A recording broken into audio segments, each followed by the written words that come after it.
Queridos, não sei se todos sabem, mas hoje uma das minhas atribuições aqui na igreja é atuar mais de perto dos casais, tanto na parte de namoro, noivado, como depois de casados. Eu tenho feito tanto um acompanhamento pré, como desejo fazer um acompanhamento pós-matrimônio. E eu acredito que na construção de famílias fortes, de casais fortes no seu relacionamento com Cristo, a gente vai construir uma igreja forte no seu relacionamento com Cristo. A coisa está associada. Se eu tenho famílias bem estruturadas, famílias saudáveis aqui no nosso meio, no seu relacionamento com Jesus, consequentemente a gente vai produzir, a gente vai construir uma igreja forte no seu relacionamento com Cristo, no seu relacionamento com as pessoas à sua volta. E por que eu estou falando isso? Porque aqui é onde rola o start. Aqui é onde rola o pontapé inicial, foi dada a largada. É aqui que se formam os casais. Eu já passo o olho assim, já vejo alguns casais de namorados e namorados. Aqui é onde as famílias vão ter início. E é para ser assim, espero que seja assim. É no arraial do povo de Deus que surgem, onde tem solteiro, que surge gente que vai casar. Então a gente precisa começar a falar de alguns assuntos pré-matrimoniais, para que não tenhamos problemas pós-matrimoniais, porque vai bater tudo na minha mão. Então eu já quero dar um norte, trazer uma lanterna aqui para a gente iluminar algumas coisas. Por isso eu desejo conversar com vocês hoje sobre um assunto recorrente em minhas conversas pastorais sobre questões matrimoniais. Então, eu estava pensando que ia falar lá fora, vamos ver se o Farney vai conseguir aqui me trazer. A luzinha da bateria já está acesa aí, da vermelha. Mas preste atenção, existe de fato algum problema do cristão namorar ou casar com uma pessoa que não professa a mesma fé em Jesus? Para você, com toda sinceridade, existe realmente algum problema da gente começar um relacionamento emocional, romântico, namoro, com a possibilidade de vai que o negócio dá certo, fica maneiro, e aí decido casar, distribuo o convite. Existe de fato algum problema do cristão namorar ou casar com uma pessoa que não professa a mesma fé que ele? Lancei a pergunta para vocês, agora eu quero a resposta. Salazar, diz para mim o que eu já sei, tenho tanta... Não, sem brincadeira. Eu tenho esse problema, falo algumas frases, vem a música na minha cabeça, eu não me contenho. Mas está aberto para geral, não só para Salazar. O que vocês acham? Sim, por quê? O porquê é inevitável.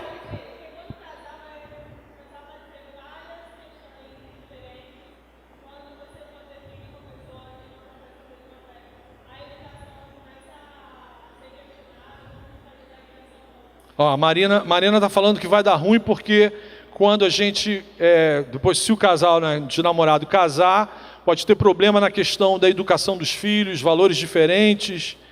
Mas a gente não prega sobre o amor? O amor não cobre multidão de pecados? O pastor falou domingo, outro dia, não falou? E aí? Continua com a mesma opinião? Alguém concorda com a Marina?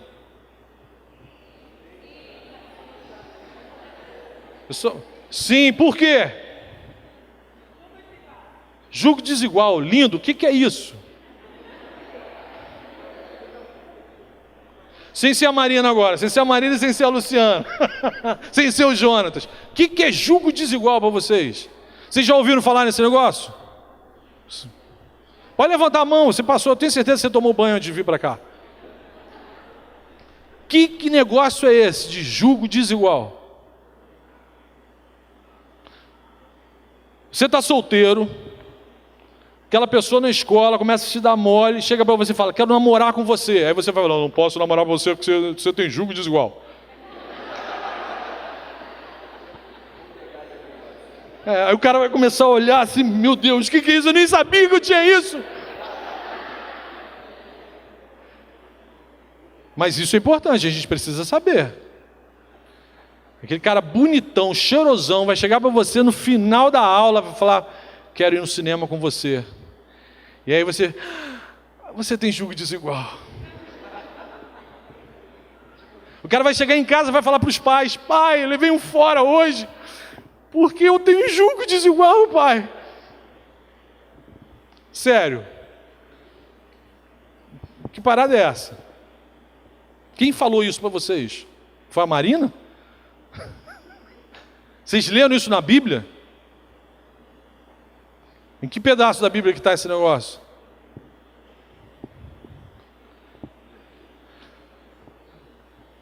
Por isso que a gente precisa conversar sobre isso. A resposta, eu sei que num ambiente plural desse, você fica constrangido, às vezes não quer falar. Mas a gente precisa ter assim, a absoluta segurança e certeza para dar uma resposta segura, confortável para a pessoa que te inquiriu, ou então se você for falar um negócio desse, for dar um fora na pessoa. Mas o amor não é realmente o que importa? O amor não resolveria o problema do julgo desigual? O amor não resolveria o problema do julgo desigual? Ninguém discorda. Algum corajoso vai dizer? Mas e se a pessoa prometer ir na igreja com as crianças? Não, eu respeito a sua religião, acho linda. Pastor Marcão, sábio, homem de Deus, eu deixo você levar as crianças lá no domingo à noite? E se ele prometer ir na igreja? Oi? Depois a conversa muda? Ó, depois começa a dar problema, viu? Até a criança falou aqui. Mas eu já ouvi a pessoa falando assim para mim, mas eu orei muito e senti que era vontade de Deus namorar aquela pessoa. Deus me deu paz no coração. Já ouvi isso. Pastor, eu nunca namorei uma pessoa tão boa como essa no meio evangélico. Já tive outros namoros no meio evangélico, mas essa pessoa que eu estou namorando agora, que não é cristã, é uma bênção. Aí eu perguntei, quantas pessoas você já namorou no ambiente evangélico? 2 meses de namoro e...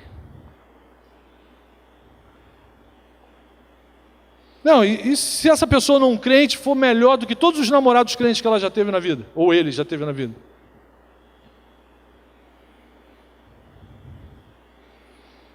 Então todo mundo concorda que não rola mesmo, dá ruim esse negócio. Só não souberam responder ainda o que é esse negócio de julgo desigual, né? Então vamos falar sobre isso. Eu queria continuar perguntando para vocês, mas ninguém concordou, ninguém é a favor, ninguém... Quem aqui já namorou uma pessoa do Arraial dos Filisteus?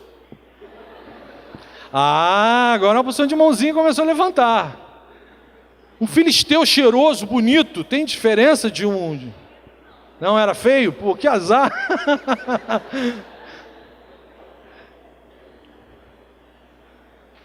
Então as minhas perguntas eram essas assim, se era tranquilo, se é fácil, era fácil conciliar um namoro com uma pessoa que não confessava a mesma fé? Não era. E aí, vamos conversar o que a Bíblia fala sobre isso. Será que Deus toca nesse assunto? Será que a Bíblia se preocupa com isso? Por que eu estou trazendo isso aqui para vocês? Porque às vezes chega para a gente, para mim, para o Jonatas, pessoas que estão, de fato, eu não desconfio disso, estão apaixonadas uma pela outra, mas um dos cônjuges não é cristão, não confessa nenhuma paixão por Cristo, não tem nenhuma relação com Cristo. Como que um ministro do Evangelho vai impor a mão sobre um casal, rogar a bênção de Deus sobre aquela união, se um dos cônjuges nem acredita no Deus daquela união? E aí a gente precisa saber, assim, de fato, o que a Bíblia fala sobre isso, o que a Bíblia trata sobre isso, o que recomenda sobre essas questões. Então, o que é esse negócio de julgo desigual? Hoje vocês vão saber, né, onde que pega isso, né, onde que dá, como é que brota esse negócio no corpo. Então, para início de conversa, Deus orienta claramente em toda a Bíblia, tanto no Antigo Testamento, ou seja, na Antiga Aliança, lá com o povo judeu no deserto, como no Novo Testamento, já debaixo dos ensinamentos cristãos, que nenhum de seus filhos ou filhas devem se envolver emocionalmente no sentido de constituir uma família com alguém que não tem o mesmo relacionamento com Deus que essa pessoa.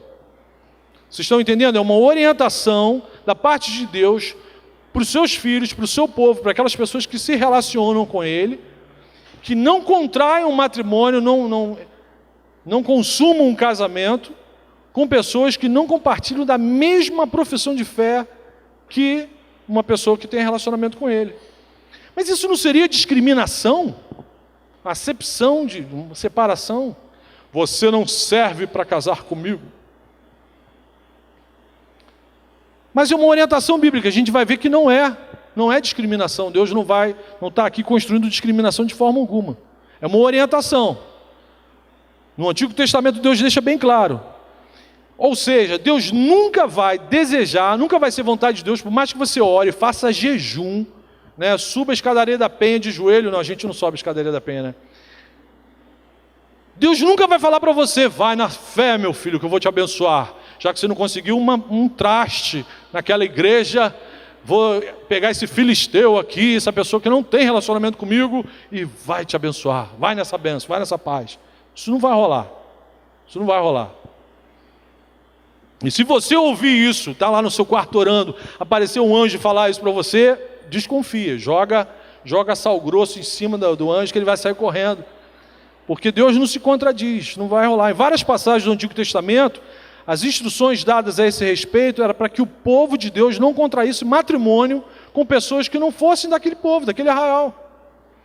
Todos os profetas do Antigo Testamento dão essa instrução de forma clara. E Deus, olha aqui a palavra que eu vou usar, Deus ordena que os seus filhos ou filhas não se casem com pessoas que ainda não possuem um relacionamento saudável com Ele. Então, se eu contraio matrimônio com uma pessoa que não tem a mesma profissão de fé do que eu estou desobedecendo. Ou seja, eu estou deliberadamente pecando contra Deus. E a gente vai ver que eu estou pecando contra a pessoa também. Quando Deus fala sobre isso, Ele está tendo cuidado para comigo e cuidado para com o não crente. Deus é maravilhoso, o cuidado é para com o não crente também. O que a Marina falou, eu vou chegar lá, você vai ver. É extremamente frustrante você ter uma expectativa sobre o seu cônjuge ou sobre a pessoa que você está namorando e está sempre dando bola fora. Alguma hora vai ter um desgaste, vai ter um desconforto, vai ter um saldo negativo nesse relacionamento. Por que Deus ordena que não tenha isso? Porque Ele sabe que isso vai atrapalhar diversos setores da vida do casal.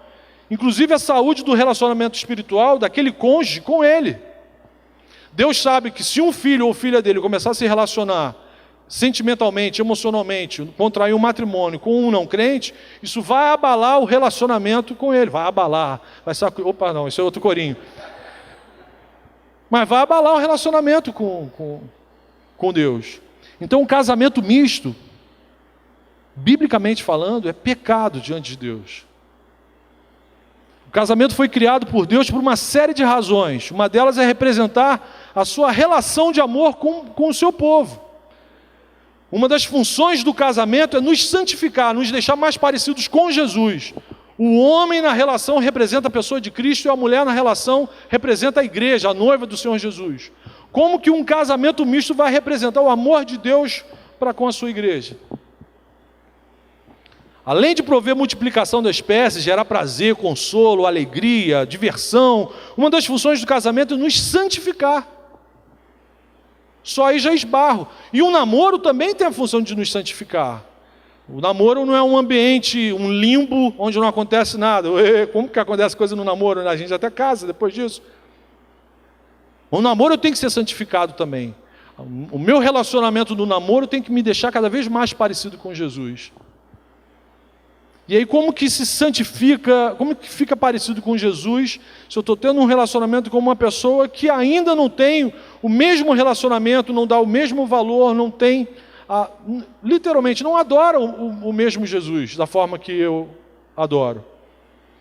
Então se você conhece a Jesus como seu Senhor e Salvador, a gente acabou de cantar aqui, tu és tudo para mim. Se de fato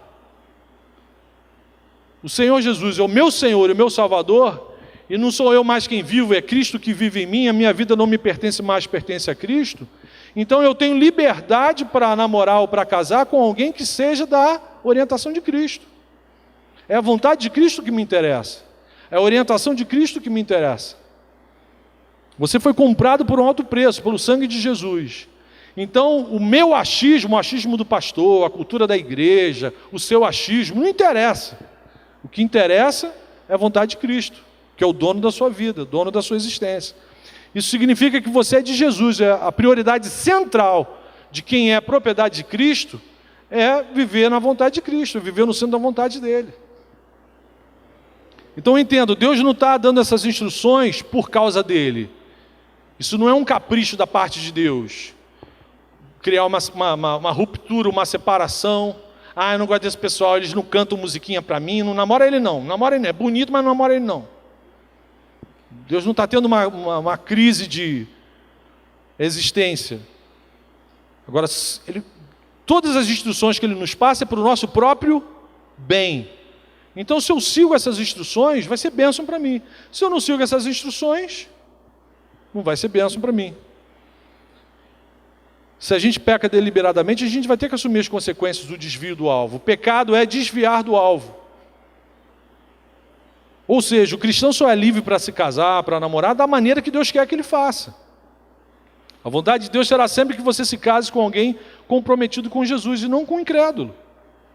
Não é que o incrédulo seja mau caráter, não. Às vezes ele tem uma conduta ilibada muito melhor que muito crente. O problema é que ele não ama Jesus.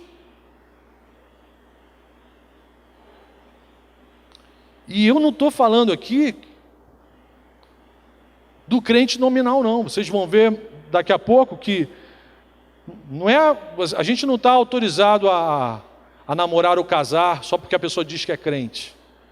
Ele tem que dar sinais claros de que foi transformado pelo sangue do Cordeiro. De que todos os amigos olham para ele e falam, não, esse camarada aí ama Jesus, esse cara é crente. Não é porque ele vem à igreja ou diz que é crente ou foi batizado. Não é só a questão nominal. Mas pastor, ele é membro lá da igreja há 20 anos. Eu falo, se você fosse minha filha, eu não ia deixar namorar com ele, não. Então tem muita gente que frequenta a igreja, mas não tem vínculo nenhum com Jesus, não tem vínculo nenhum com o reino, não dá testemunho de crente nenhum. Tem cheiro de enxofre. Você acha que vai dar aquele beijinho no pescoço, acha que vai sentir aquele perfumezinho? Enxofre. E aí, cara, você não tem que namorar nem casar com ninguém que tem cheiro de enxofre. Então vocês conseguem imaginar Deus falando isso? Esse meu filho, essa minha filha não conseguiu encontrar uma bênção dentro do arraial deles, eu vou abrir uma exceção. Vou deixar uma pessoa que não me conhece ainda ser bênção na história dela e vou resolver o dele, vou resolver o problema dele. Vocês friamente conseguem acreditar Deus dando força para um relacionamento misto? Exemplos trágicos do Antigo Testamento de união de crente com não crente. Esaú, irmão de Jacó, casou logo com 2 mulheres não crentes. A Bíblia fala que o relacionamento dessas mulheres com o pai dele, com a mãe dele, ou seja, com os sogros e sogra, era no inferno. As esposas de Esaú se tornaram um peso, um fardo para Jacó e para Rebeca. Em seguida, Jacó teve filhos, e Judá, um dos filhos de Jacó, ou seja, o cara crente ali do povo de Deus, se casou com uma mulher cananeia e passou a viver segundo os costumes e hábitos do povo cananeu. Ou seja, abandonou completamente a fé, os costumes de fé que ele tinha com o povo de Deus. O caso clássico, Sansão e Dalila. Sansão era um dos juízes do povo de Deus, ele sabia tudo que ele tinha que fazer, com quem que ele tinha que se relacionar. Aí aconteceu com Sansão uma coisa que às vezes eu vejo acontecendo aqui no nosso meio, não é nem na França, aqui. Não existe ninguém aqui para eu namorar. Eu olho assim, às vezes já falaram comigo, não, quem é legal já está com o namorado. Gente, o que é isso? Então o restante todo é gente insuportável, antipático, metido, mal, que não presta. E aí Sansão, não tinha ninguém legal para Sansão no meio do povo de Deus. Ele teve que arrumar um relacionamento emocional, sentimental no meio dos filisteus. E aí deu ruim para ele, óbvio. Vocês sabem como é que ele acabou a história dele, né? Acabe, um dos reis do povo de Israel, se casou nada mais, nada menos com Jezabel. Jezabel é sinônimo do catiço feminino. Você pensa numa mulher ruim, Jezabel é pior. Jezabel batia tambor para Baal, casada com o rei do povo de Deus. Elias ficou com medo de Jezabel, quando Jezabel falou, vou matar esse profeta, ele vazou. A mulher devia ser muito ruim mesmo. Josafá arruinou o reinado quando estimulou seu filho a casar com uma mulher que não era da mesma crença.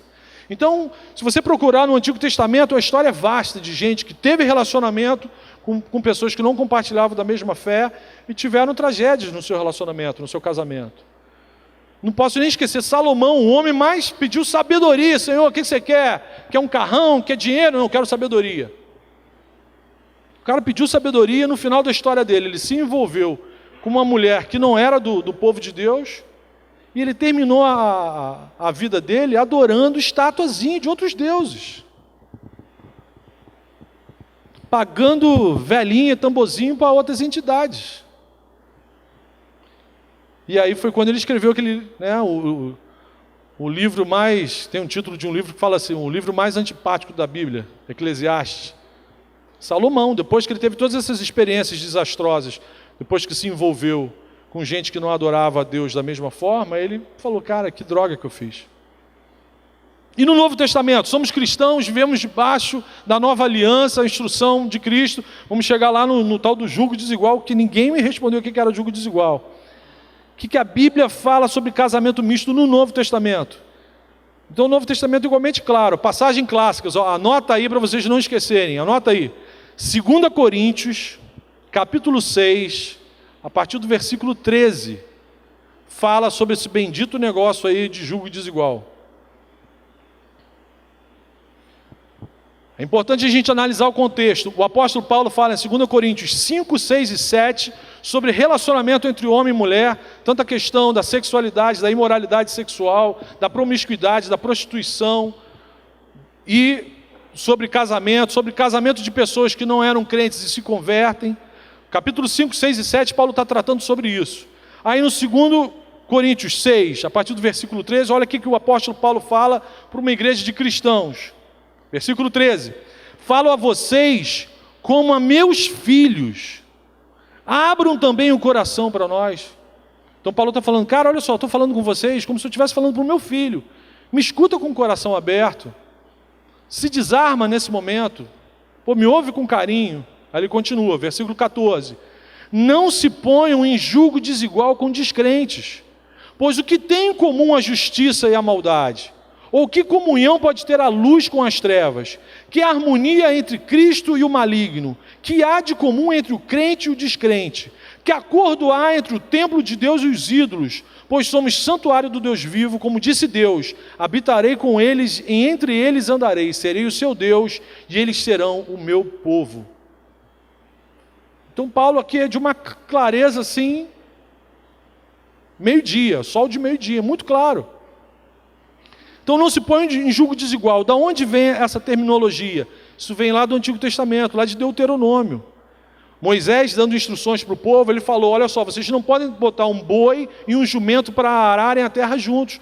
O jugo é aquele pedaço de pau que a gente vê naquelas carroças antigas de boi que puxam um arado, vem um pedaço de pau unindo um boi ao outro. Aí Moisés está dando uma instrução aparentemente óbvia para o povo, mas com o intuito de dar ensino. É crueldade você colocar um boi e um jumento para ararem a terra com o mesmo jugo. Vai ficar um peso e uma medida diferente. Um vai trabalhar mais, o outro vai trabalhar menos, ou então um vai ter que arrastar o outro. Então não se coloca para trabalhar um boi e um jumento juntos. Isso é jugo desigual. Moisés ensinou esse conceito para o povo, dizendo que era errado juntar pessoas de naturezas diferentes. Na verdade, os dois vão ser frustrados, porque ou um vai ter suas expectativas frustradas e o outro também. E aí quando Paulo traz isso para o Novo Testamento, esse ensinamento, ele está falando isso, olha só, não tem como você se unir com uma pessoa, como a Marina lembrou aqui no início. Ela tem outros valores. Ela dá atenção, ela almeja, ela deseja coisas totalmente diferentes de você. Se você começa a se relacionar com uma pessoa que ainda não ama Jesus, ela não vai dar a mesma importância para coisas que você hoje já dá importância. No domingo à noite, ela não vai entender por que todo domingo à noite você quer ir para esse negócio de igreja, vai ficar lá, Senhor, eu sei, você já sabe, então não vai, já sabe. Aí todo domingo, aí você vai querer flexibilizar, não, então esse domingo eu vou para a pizzaria com você, vou sair lá com seus pais, já faltou um encontro de comunhão com os irmãos. Aí na semana, durante a célula, já não ouviu a palavra, porque foi na pizzaria com o namorado ou com a namorada. Aí no domingo seguinte, poxa, é o meu time, o time do meu coração, vai comigo lá no Maracanã assistir. Ah, tá bom. Aí cedeu um pouquinho. Não tem os mesmos valores, a pessoa não vai dar a mesma importância para algumas coisas bem práticas que quem é cristão dá. E se você bate o pé, não, agora eu vou na igreja e acabou, eu vou na igreja, você vai comigo também. Ou acaba o namoro, porque a pessoa vai falar, esse camarada é um monstro, um fanático, um fundamentalista. O pastor deve estar ensinando ele a explodir bomba lá na igreja dele. É crueldade. Na verdade, é uma crueldade. Você unir pessoas de julgo desigual é cruel para os dois. É cruel para os dois. Da mesma forma que é errado para os crentes se colocar em julgo desigual com os incrédulos, eles nunca vão completar o processo de se tornar uma só carne. O que Deus deseja no casamento não é que homem e mulher se tornem uma só carne. Que os dois tenham tudo em comum. Que os dois sejam o melhor amigo um do outro. Que os dois se apaixonem pelas mesmas coisas. Como que isso vai acontecer com uma pessoa que olha para Cristo e tá, pô, maneiro, mas não consigo viver sem isso, sem esse negócio de religião. Eu falo, não, mas não estou falando de religião, estou falando de uma pessoa que se relaciona comigo. Então Deus deseja um povo separado para Ele. E aí eu vou perguntar para vocês sabem qual a posição da Confissão de Fé de Westminster, que serviu para a construção da teologia presbiteriana sobre esse assunto? Quantos aqui são presbiterianos, membros dessa igreja? Vocês deveriam saber o que a Confissão de Fé de Westminster fala sobre esse assunto. Isso é tão importante que os camaradas lá no século 17, 16, 17, investiram tempo para cunhar uma orientação sobre essa questão. Confissão de Fé de Westminster declara o seguinte, eu achei mó barato a forma como eles escreveram isso. A todos os que são capazes de dar um consentimento ajuizado é lícito casar. O que ele está dizendo? Para qualquer pessoa que tem juízo, que sabe falar alguma coisa coerente, que sabe dar conselho, é lícito casar. Ou seja, se você não tem juízo, não sabe dar um conselho, não case. Aí eles estão falando igual, todos que são capazes de dar um consentimento ajuizado, é lícito casar. Mas é dever dos cristãos casar somente no Senhor. Portanto, os que professam a verdadeira religião reformada não devem casar-se com não crentes ou com pessoas que não adorem somente a Cristo. Nem devem os piedosos prender-se desigualmente pelo jugo do casamento aos que são notoriamente ímpios em suas vidas ou os que mantêm heresias perniciosas. Em outras palavras, se o camarada diz, ou se a mulher diz que é crente, mas o hábito, a conduta, a forma dela viver a vida depõe contra a fé em Cristo, não se case com essa pessoa. Independe do que ela fala nominalmente. Não se deve colocar pelo jugo do casamento aos que são notoriamente ímpios, ou seja, aqueles que vivem deliberadamente contra os ensinamentos de Cristo. E aí, meus irmãos, a gente deve iniciar, será que é saudável ter um namoro com uma pessoa que não tem o mesmo desejo que a gente tem para com Jesus? Porque vai que a pessoa é legal, você se empolga e quer casar. Eu já estou esclarecendo tudo. E aí, se a confissão de fé diz isso, a confissão de fé de Westminster, que deu base para a construção das nossas doutrinas presbiterianas, um pastor presbiteriano, como que eu, Jonatas, ou o pastor Henrique, a gente vai impetrar a bênção sobre um casamento misto? É uma incoerência. A confissão de fé diz que não deve acontecer. Então, para que não aconteçam situações constrangedoras pastor, vim convidar o senhor para o meu casamento, quero que o senhor celebre o meu casamento. Que lindo, vou casar com Nabucodonosor. Aí eu não posso nem falar amém, não posso falar nada, eu só fico... Qualquer coisa que eu fale pode ser usada contra mim no tribunal, não tem esse negócio? Se o cristão é submisso a Cristo, ele vai procurar começar um lar em desobediência a Deus. Para mim, a decisão mais importante na vida de um ser humano, depois do encontro dele com Cristo, é decidir de fato com quem ele vai se casar.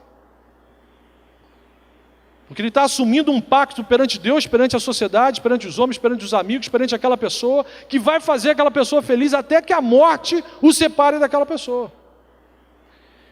Então, para mim, não sei para vocês, mas para mim, a coisa mais importante que pode acontecer na vida do ser humano, depois de ter um encontro com Cristo, é decidir de fato com quem ele vai viver os últimos instantes da vida dele. E aí você vai decidir, eu quero começar, vou construir um lar, vou construir meu alicerce com uma pessoa que ainda não ama Jesus. Vai amar, eu tenho fé, ele vai amar Jesus. Mas vou dar o pontapé inicial agora.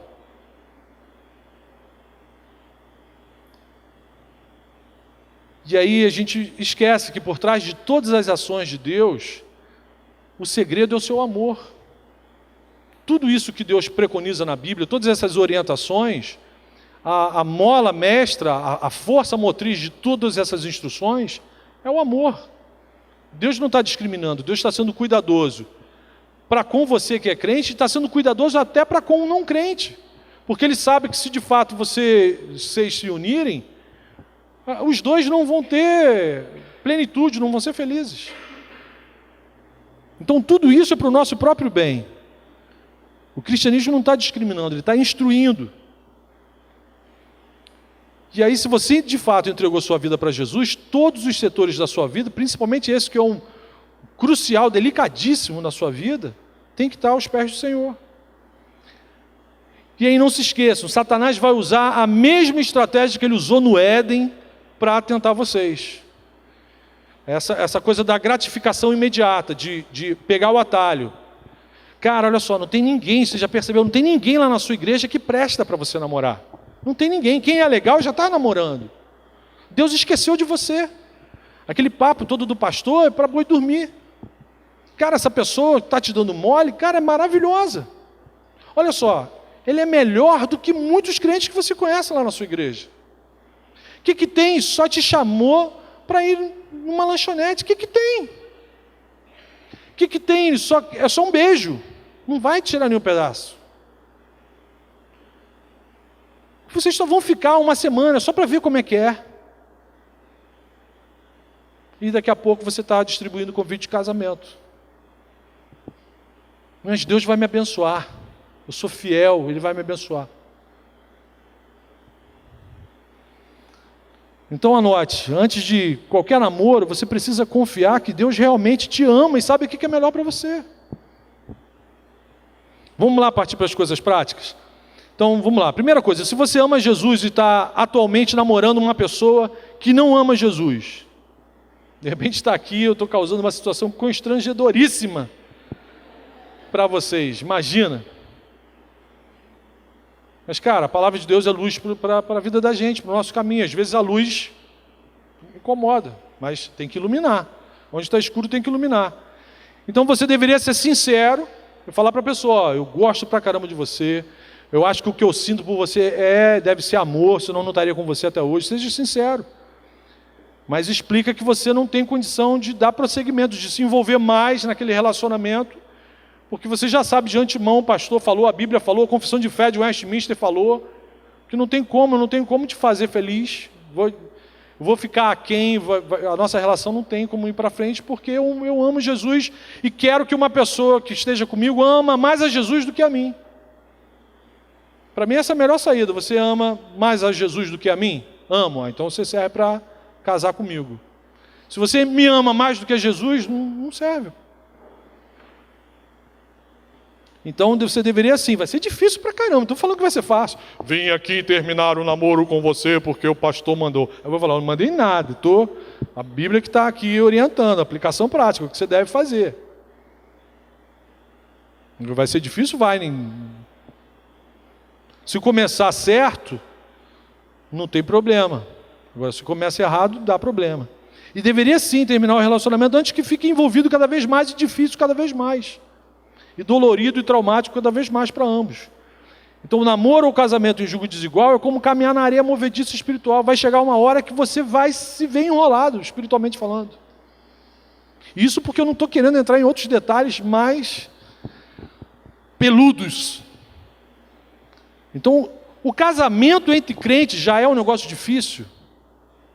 O namoro e o casamento entre crentes já é algo extremamente difícil, porque a gente está lidando ali com dois pecadores, dois egoístas, dois mundos diferentes um com o outro, e que através do Espírito Santo vai rolar o processo da união de se tornar uma só carne.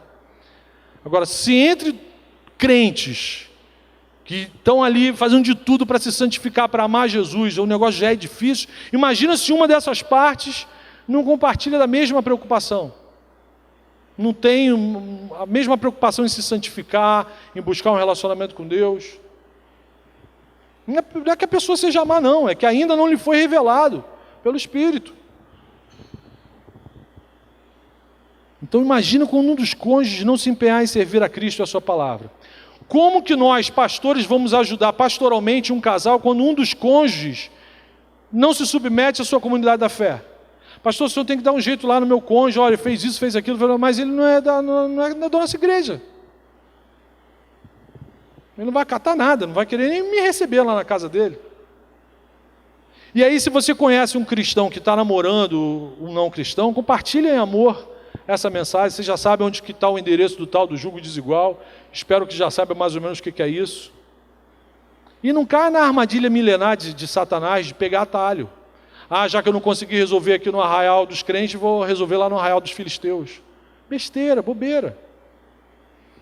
Na boa, se você pensa em namorar, se namorar para você é um negócio assim, estou subindo pelas paredes, já ando todo dia com roupa do Homem-Aranha, já não aguento mais ficar sem namorado, sem namorada.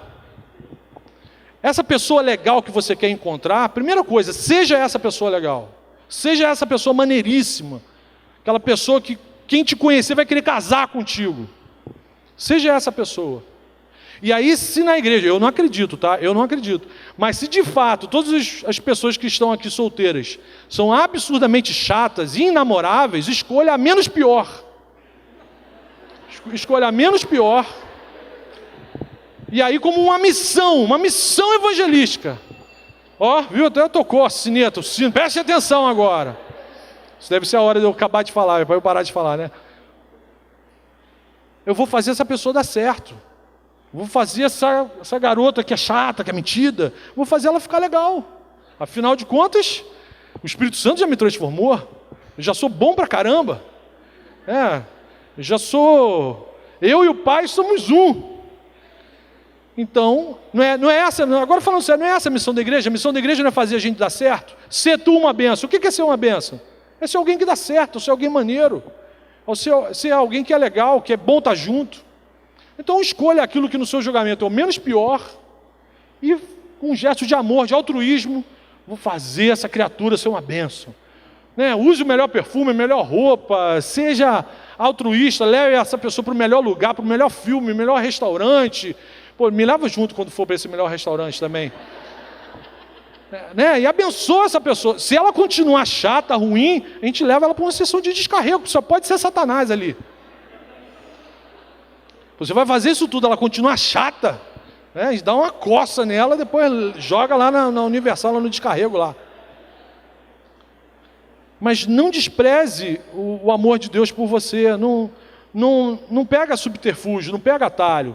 E na boa, isso estou falando assim, para quem está desesperado para namorar, eu quero namorar, tenho que namorar, pastor, tenho que namorar, pastor, Jesus está voltando, pastor, olha só, as trombetas estão soando, pastor.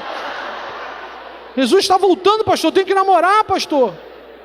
Isso é lindo que o senhor está falando, mas eu tenho que dar beijo na boca, pastor, eu tenho que namorar. Então, diminui seu crivo de exigência. Tem gente que está querendo um anjo Gabriel. Algumas conseguem, tem menina aqui que está namorando um anjo Gabriel. Mas, cara, às vezes vai o Miguel resolve. A Desilane não se resolveu com o Gabriel, mas o Marcão deu jeito.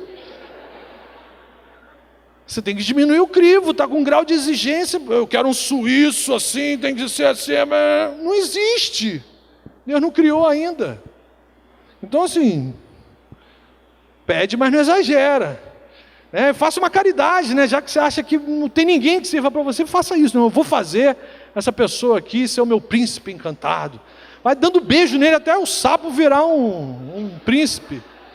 A Desilane está fazendo isso até hoje comigo. Fé, persistência e persistência. Alguma dúvida?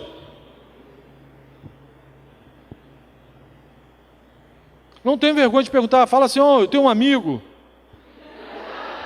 Vou entender.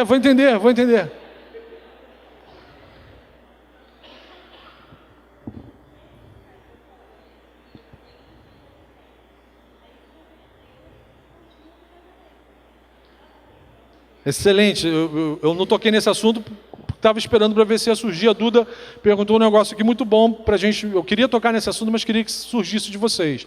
A Duda comentou o seguinte: quem já é casado, já tem uma vida matrimonial, está morando junto, né?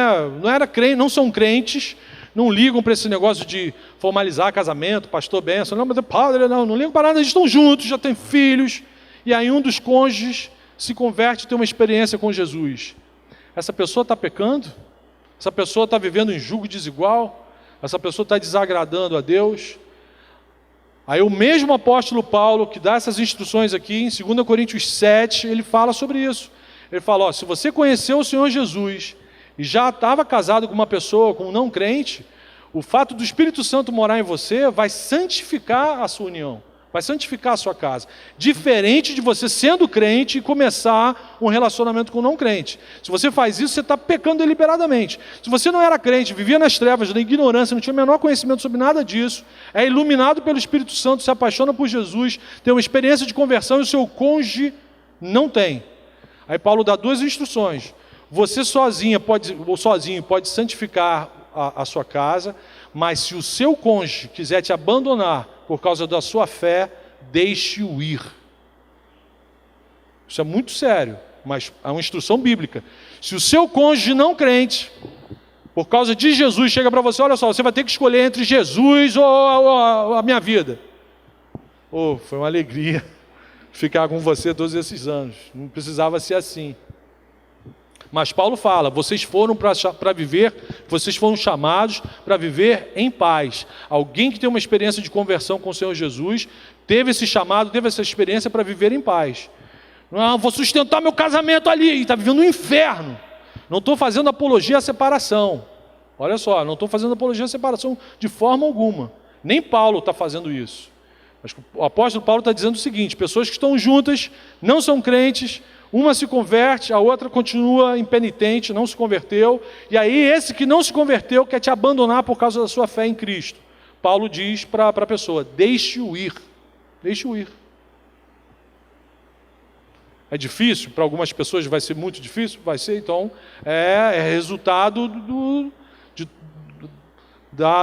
da sequência cósmica da nossa existência, mas ela não está em pecado, Deus não vai assim amaldiçoar, agora é tarde, não vai rolar isso, né? Ih, que peninha, meu filho! Não. Deus vai, a presença do Espírito Santo num dos cônjuges, a Bíblia diz que é suficiente para santificar aquela casa, para abençoar aquela casa. Vai ter dificuldade? Vai. Tem cônjuges que aceitam ficar juntos, mas eu converso com muitas pessoas que vivem essa crise. A pessoa ama, continua amando a outra, mas domingo não quer vir para a igreja, não deixa os filhos vir para a igreja, no carnaval quer levar os filhos para o baticum, não vai levar para o retiro, e a pessoa tem que ir em oração. Se o cônjuge falar, olha só, principalmente se for o homem não crente e a esposa crente, a Bíblia diz que o homem é o cabeça da casa, é o pastor da casa. Mesmo que ele não seja crente, a esposa tem que ser submissa a essa questão. Então se ele falar, olha só amor, hoje você vai ficar em casa aqui comigo, não vai para a igreja não. ela fica em casa com ele ali em amor, por obediência a Cristo, por amor a Cristo, ela fica com ele na casa ali e depois escuta a mensagem na internet. Outra pergunta?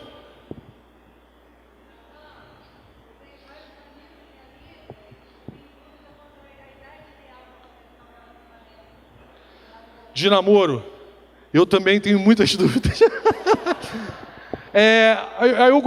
Eu gostei do termo cunhado pela Confissão de Fé de Westminster. Não vai resolver, não vai responder a nossa pergunta, mas ele fala, a Confissão de Fé diz o seguinte: se a pessoa já tem juízo, se a pessoa já sabe dar um conselho, ou seja, se é alguém que tem condição de ser ouvido, acho que já está numa idade boa para...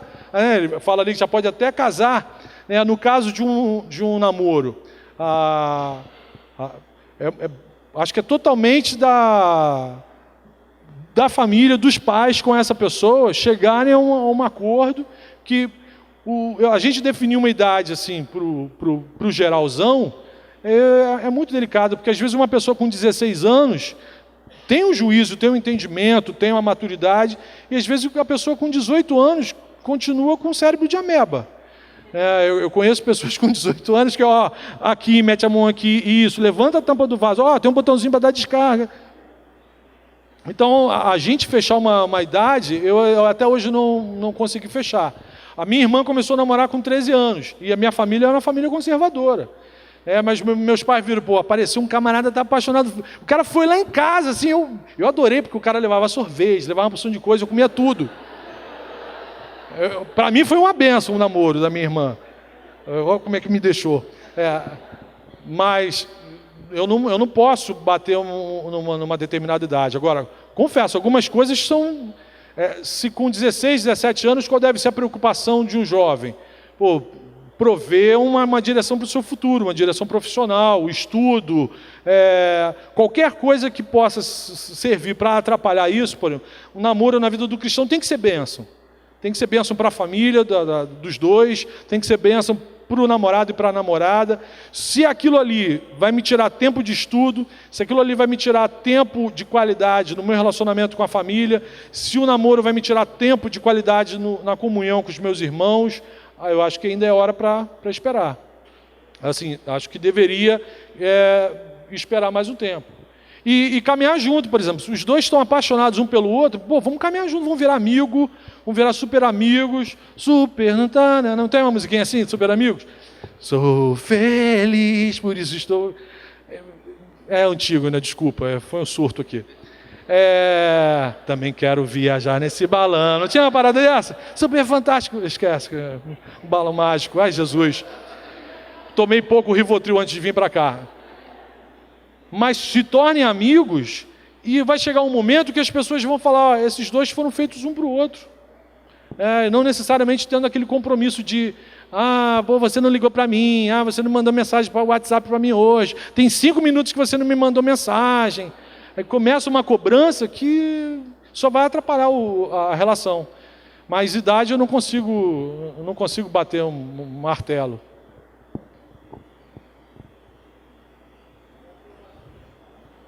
Não, então, o que eu falei, o Vitor perguntou assim sobre a questão da aprovação dos pais. É fundamental, é condição sine qua non para mim. Às vezes os casais me procuram aqui para saber como que eu sei que é vontade de Deus para a minha vida, essa pessoa. Então, assim, a bênção dos pais é muito importante. Agora, tem questões relacionadas, por exemplo, você já é maior de idade, já tem 18, 19 anos, 20 anos, e aí um pai emburrou com alguma coisa por causa de traumas passados. Aí você tem que conversar muito com esse pai para falar, pai, olha só, liberta, Jesus, liberta-se. Tenha fé, acredita no seu filho, eu não vou me unir a um problema. É muita questão de interação, porque às vezes, agora, para casar, eu acho fundamental só casar se tiver a bênção dos pais. Só casar se tiver a bênção dos pais. Eu até arriscaria, eu como pastor não celebraria o casamento de um casal que eu sei que um dos pais, nem vou nesse casamento. Aí eu também não vou. Agora, a gente tem que ver, é uma questão coerente, ou um desses pais tem um desvio patológico, psiquiátrico, né?